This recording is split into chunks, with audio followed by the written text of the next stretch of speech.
Hey friends, it's Sandra here at Here and Rich, and thanks for joining me today in the greenhouse. Today I'm just going to give you a little bit of advice about growing primula, or also known as primrose. Now these sweet little flowers are really pretty simple to grow. There's just a few little tips that'll help you have some good success. So the first thing I can tell you is they like bright light, but they like indirect light, which means they're going to do best sitting near a window. If it's going to be right in the window, this time of year probably isn't such a big deal because our sun isn't super hot right now here in southwestern Ontario, but they don't want to be, especially during the warmer months, in direct light or the leaves can burn. So bright indirect light.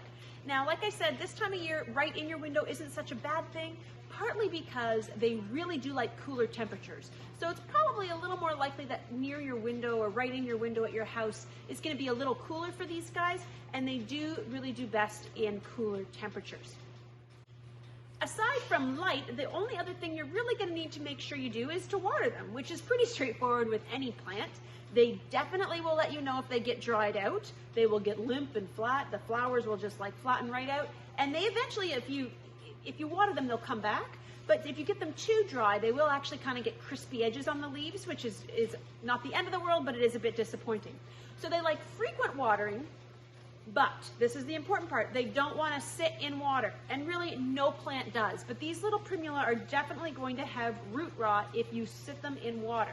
So we have these sweet little covers, and you can get all kinds of different things to put primula in. You might have a planter at home that you want to pot it into.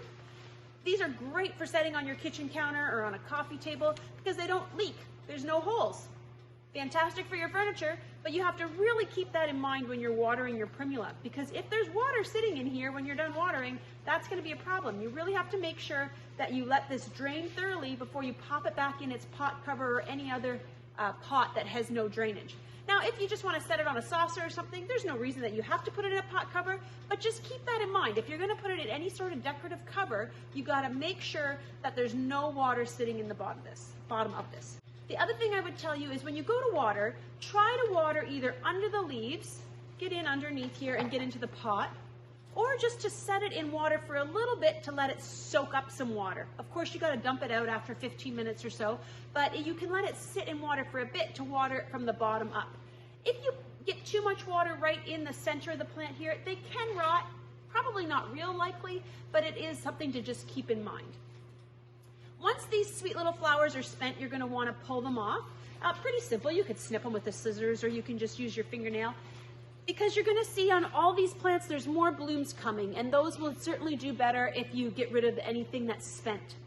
Normally, primula are only going to flower once a year, but sometimes they'll push a second set of flowers, and that's always such a nice treat once they reflower for you.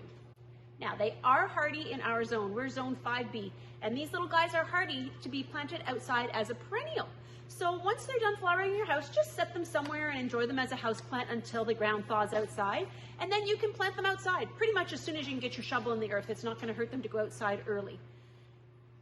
Bear in mind, when you plant them outside, you also want to put them into a semi-shaded area. So you want to make sure that they aren't going to have full direct sunshine in the summertime, or they're going to fry and burn out and they won't come back for you.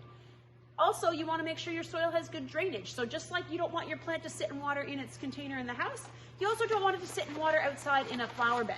So make sure you've got good drainage in your soil and that it's not going to be in super hot, intense sunshine.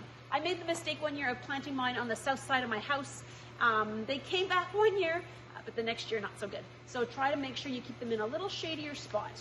Other than that, they're pretty straightforward to grow, and they have the most amazing smell right now. So great, and they make you really have hope that spring is just around the corner. So we hope we'll see you soon at the greenhouse, and thanks so much for watching.